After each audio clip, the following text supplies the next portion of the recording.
For 3 long cycles, the Zarkoni fleet lurked in silence behind Earth's moon, cloaked in technology they believed flawless. The Empire had conquered 37 worlds across 12 star systems, never once encountering a species capable of resisting them. To the Zarkoni, Earth was just another target, a fragile blue-green sphere filled with primitive bipeds who still burned chemical fuels and fought with nuclear fire. They expected submission, not resistance, but the illusion of superiority shattered with a single transmission. Alien vessels currently hiding behind Earth's moon like cowards. The words came sharp and cold, broadcast directly onto their bridge. The Zarkoni commanders froze. No species at Earth's level should have pierced their cloak, yet here was a human, Admiral Tara Jackson, staring into their sensors as if she had been waiting for them all along. Her tone was not pleading, it was measured, deliberate. She acknowledged their cloaking systems, exposed their shield harmonics, and calmly warned that engagement with Earth would be inadvisable. For the first time in his long career, High Commander Zar felt something he had no name for: unease. And yet arrogance prevailed.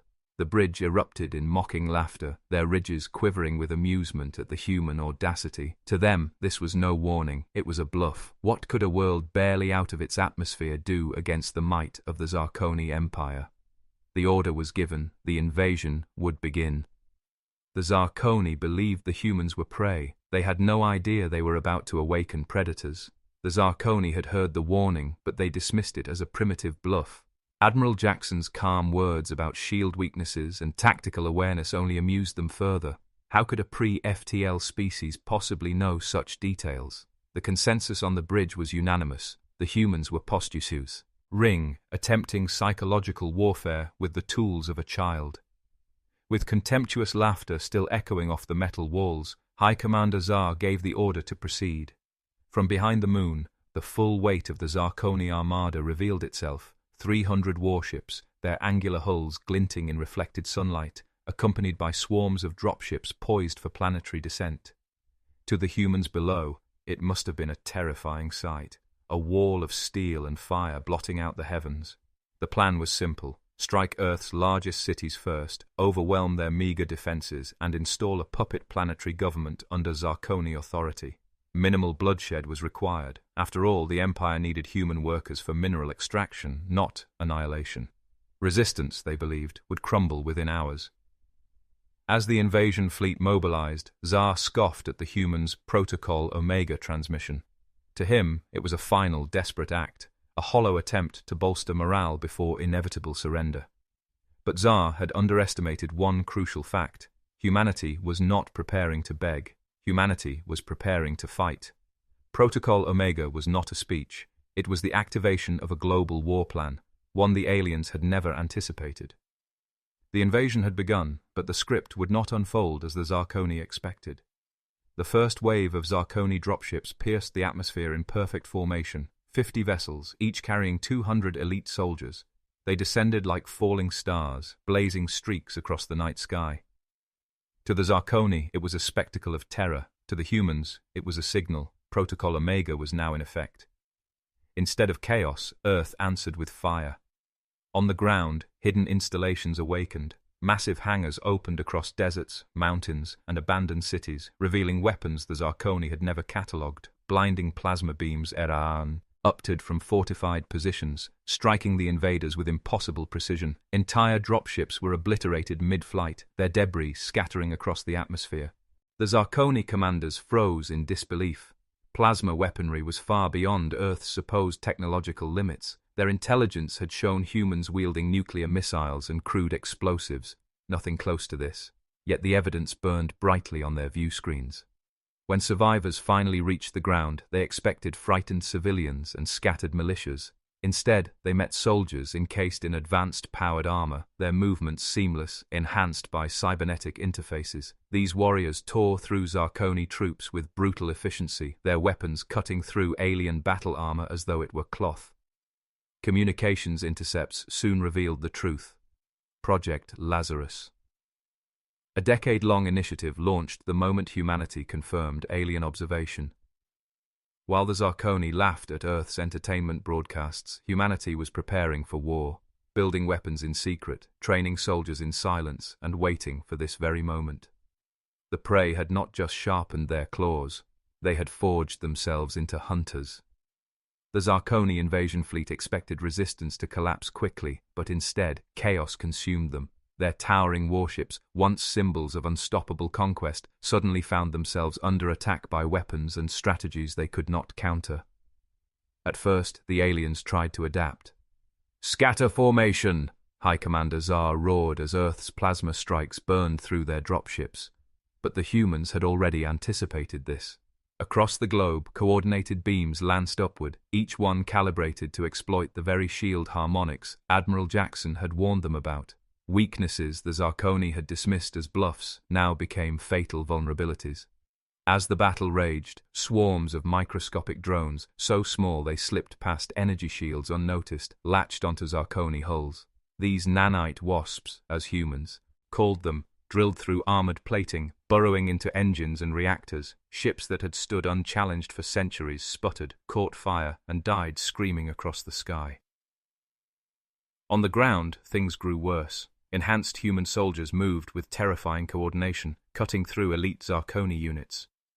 What should have been a slaughter of primitive bipeds became a nightmare of mounting losses. Video feeds showed entire alien platoons routed by a single armored human soldier, glowing eyes shining with neural augmentation. Then came the final blow. When the Zarkoni initiated orbital bombardment, 12 colossal platforms designed to scorch continents, Earth unveiled its last hidden defense: planetary shields.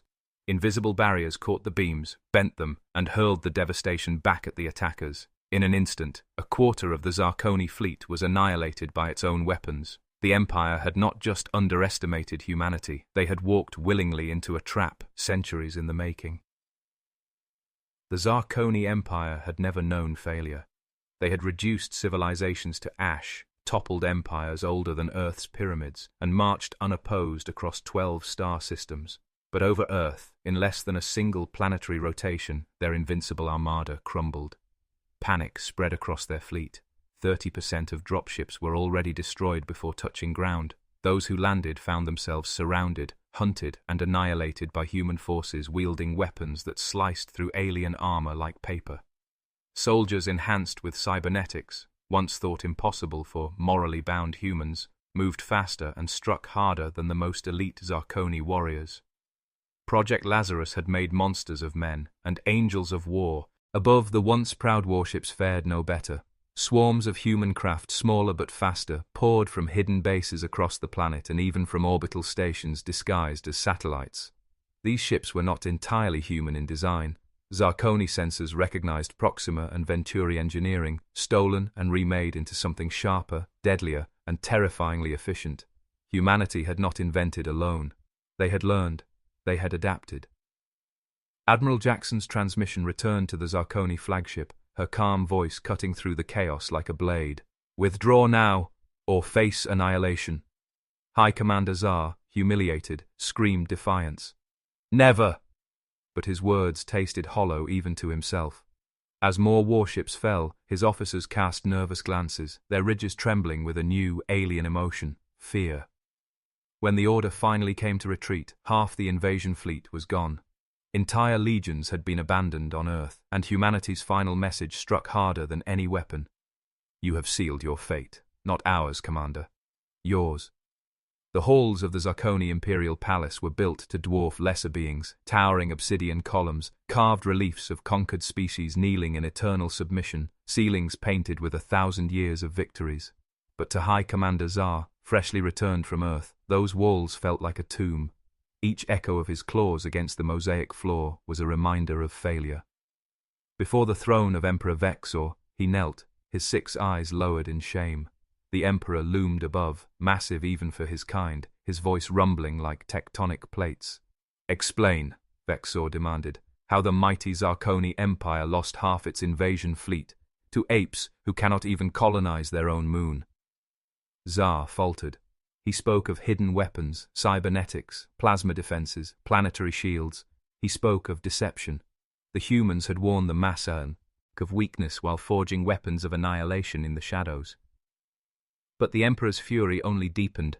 Holographic projections filled the chamber, human soldiers enhanced beyond imagination, ships stitched together from alien technology, swarms of drones dismantling Zarkoni warships. "They should have been prey," the Emperor roared, his claws gouging into the throne. "Instead, they humiliated us before the galaxy." Science Minister Traz dared to interject, trembling as he presented his findings. Humans did not innovate as other species did. They adapted. They scavenged, rebuilt, and transformed technology in ways alien creators never imagined. Their growth was not linear, but exponential. The court erupted in outrage at Tsar's failure, but the Emperor silenced them with a single gesture, his many eyes fixed upon his disgraced commander. "They gave you one message," Vexor hissed, "that your fate, not theirs, was sealed. Tell me, Commander, was it prophecy?" Tsar had no answer. The Emperor's wrath cooled into something more dangerous, calculation. While his courtiers demanded vengeance and honor through renewed war, Vexor summoned data. Science Minister Traz obeyed, activating a holographic star map that shimmered across the throne room. 16 red points blinked within 200 light-years of Earth. "These," Traz explained with trembling mandibles, "are energy signatures we recorded during the retreat. Each matches the fusion technology employed by human warships." The chamber erupted. 16 possible outposts, colonies, research stations, or military strongholds, hidden from Zarkoni intelligence. "Impossible," the War Minister argued. "A pre-FTL species could not build such infrastructure undetected, and yet the evidence was irrefutable. Humanity had not merely defended its homeworld, it had expanded in silence, weaving a web of power beneath the Empire's nose." Emperor Vexor leaned forward, his massive frame casting shadows across the trembling court. "A civilization we classified as Level 3 now fields planetary shields, swarm drones, plasma weapons, and cybernetic warriors. They have turned scavenging into supremacy." His 6 eyes narrowed. "If they are already building colonies, then their resource base is far greater than we imagined." The court fell into uneasy silence. For the first time in 9 centuries, the Empire faced an adversary it could not quantify. Humanity had revealed only fragments of its strength, and even those fragments had annihilated half the Zarkoni invasion fleet. The Emperor spoke softly, yet his words echoed with finality. "The galaxy has changed. Humanity is no longer prey. They are a force, and forces cannot be conquered. They must be reckoned with."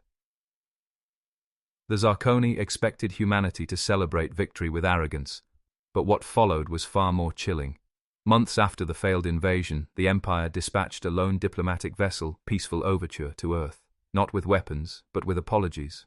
To come empty-handed before a species they had once mocked was humiliation beyond measure, yet the Emperor demanded it, better shame than annihilation. Earth's response was swift and mercilessly precise. 2 sleek human warships, bristling with power yet carrying no visible weapons, escorted the Zarkoni vessel to Orbital Station Delta.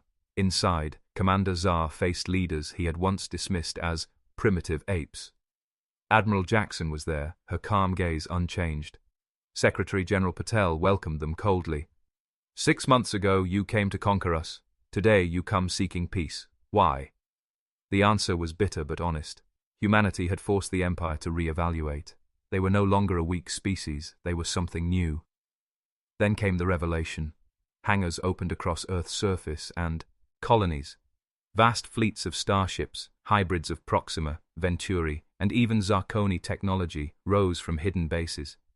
They were not copies, they were improvements. Humanity had not merely learned from others, they had surpassed them. When the Proxima launched a retaliatory fleet, Earth annihilated them in 20 minutes, no quarter, no hesitation. The Zarkoni delegation watched in silence as the galaxy's most feared predators were torn apart by ships barely months old. Admiral Jackson turned to Tsar one last time, her voice sharp as steel. "You thought we were prey. But every enemy who comes here makes us stronger. That is what you never understood. Humanity does not just survive, humanity becomes." And for the first time in recorded history, the Zarkoni Empire bowed its head.